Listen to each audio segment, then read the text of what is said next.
Welcome back, chess fans. We have Firouzja winning against Magnus Carlsen. They were playing the Chess.com Classic. After 3 games, Firouzja was trailing by 1 point. The last game, the fourth one, Firouzja had to win. And this is a reaction from Magnus after this epic game. Back in action as well in this absolute new variant, but right now it's going to be back in action with Magnus Carlsen and Alireza Firouzja against all odds. We've got an Armageddon. Magnus Carlsen can't believe it that he allowed that. He's in absolute shock at what we just saw. That was the 5 stages of grief, Tanya, in like 2 seconds. It was unbelievable. And when we return, we will have our bids. See you after this short break as the bottle gets destroyed.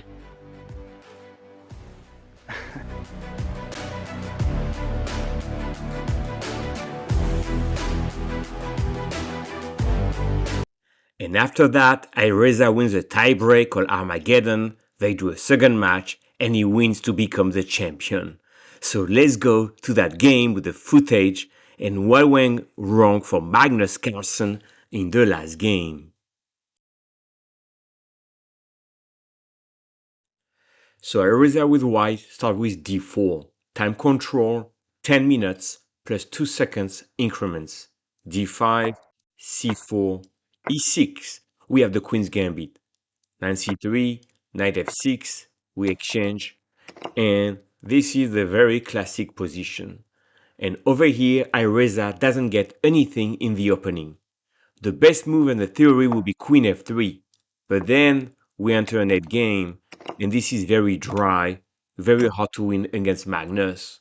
So over here, Firouzja thinks for a minute and play knight e2, h6, knight bd7, f3, bishop e7, bishop f2. And here, absolutely no problem for black. Bishop f7 played, knight g3, queen b6, attacks b2, queen d2, castle. And I'll stop right there for the opening. Magnus has solved all his problems, so he's doing fine. The game goes on, and on move 33 here, Magnus play bishop e4. We have an endgame where Magnus' king is already centralized, the rooks are very active, and it's 4 pawns versus 3. Bishop e4 played, this is white to move. Let's listen to Daniel Naroditsky and Tanya commenting this endgame. And last thing, watch the clock for Firouzja. He's much behind Magnus, 20 seconds versus 2 minutes at this time. Only 2 seconds increments. Let's go. In the endgame, I'm going to call on the Bishop prophet e4. here. The prophet Bishop Daniel e4. Naroditsky. Does Alireza manage to convert this one? Yes or no, Daniel? No. The prophet has spoken. No, because it's a drawn position. He's got 10 seconds on his clock. And Magnus, f5, bishop e4, as always, finding all of the key moves. Rook h5 check. Great chance by Alireza. King f4 would have gotten checkmated in one move, by the way, to g3. And now Alireza wins the second pawn. Listen, hats off to Firouzja for the way that he's handled the task here. Unfortunately, Magnus's rooks are way too active, and it's not even really white playing for the win here. It's actually black playing for the win. Checkmate in one. Checkmate in one coming in. So as we can see, Firouzja takes on e4, give a check. Now that was a trick, because if you play king f4, as Dania say, g3, checkmate. The king here is in danger. But right away, Magnus plays king d4. Firouzja takes a pawn, rook g8, g4, rook c8. With the idea, rook c1, checkmate. So rook f6 is played by Firouzja trying to defend against checkmate. So now this is black to play. What do you do? Do you do rook b1 check? Do you do rook c1 check? Or do you push e3? What would you do here? And more importantly, what did Magnus play? Let's watch the action now. Checkmate in Checkmate one in coming one. in. Magnus is now winning. Oh. I think he can play e3. Yes, e3 is winning for black. But if Magnus wants a draw, which is all he needs, he can also choose to double on the second rank. These And he are the does. last Oh, few he's moments. losing! Rook g3. I Oh take my that back. gosh. What just happened? He missed it. Magnus Carlsen reacts. He missed this Oh resource. no, he He missed cannot rook believe it. g3. Look at him. Oh my gosh, I jinxed him. And rook to g3. Why is that so scary? Not only does it stop rook g2, but now the g-pawn is free to move about the cabin. The seatbelt sign has come off. What a comeback by Firouzja. In this position, we're gonna analyze e3. But in the game, there's a check, rook f1 is forced. And over here, Magnus failed. He played rook cc2. And he thought that was game over coming here. But he missed the beautiful rook g3. And now we defend g2, but we're ready to push over here. That's defense and attack. And after that, Magnus is shocked because he has to defend against pushing the pawn, and there's no defense against that. And the king here is safe, and this pawn here cannot promote. So what a turn of event, but let's go back to rook f1 here. So the decisive mistakes was to try to be on the second rank, right?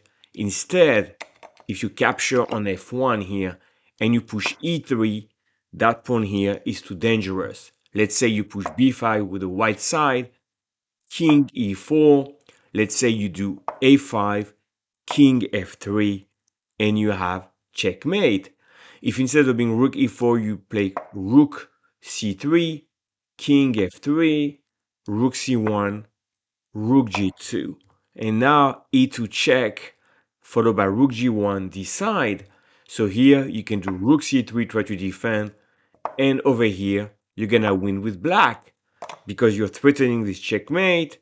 And then you grab the pawns and you're gonna be able to defend. And this pawn's gonna queen, right? So you have a winning endgame. So once again over here, taking, and e3 wins easily. The other thing you could do in this position, instead of giving the check, was simply to push e3.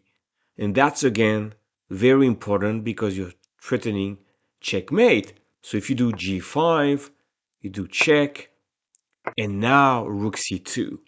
And because the pawn is on e3, that's what Magnus forget. You can no longer defend. So now his idea on the second rank works. So in this idea, he rushed to do rook c1 check and rook c2. He had to play e3 first. And then you can do your rook c1 and rook c2. And that's perfectly fine. Because in this case, Firouzja doesn't have the defense. Now, why didn't Magnus in this position play e3? Most likely, he calculated rook f4 check. But now you move the king, you give a check, you exchange, and you go back king f4, king f3, and you're gonna win once again. So there were two ways to win, basically doing rook c1 check and exchanging or pushing e3. In the game, let's go back one more time. Rook g3, and now white is in the driver's seat. So eventually e3, they exchange the pairs of rook. In here, how do you stop the g pawn, right? The rook here is perfectly placed, and white is simply trying to promote. So rook b2 was played, g7, king g3.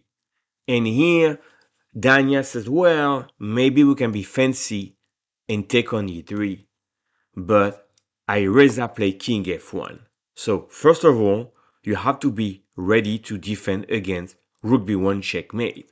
That's a threat. If you do the move from Dania and how you do king f1, Dania thought that that would be winning because the rook cannot come here, the rook cannot come there, and black is winning. Is wrong because you do king f3, once again threatening checkmate, And if you move the king, then rook g2 checks brings the pawn for black.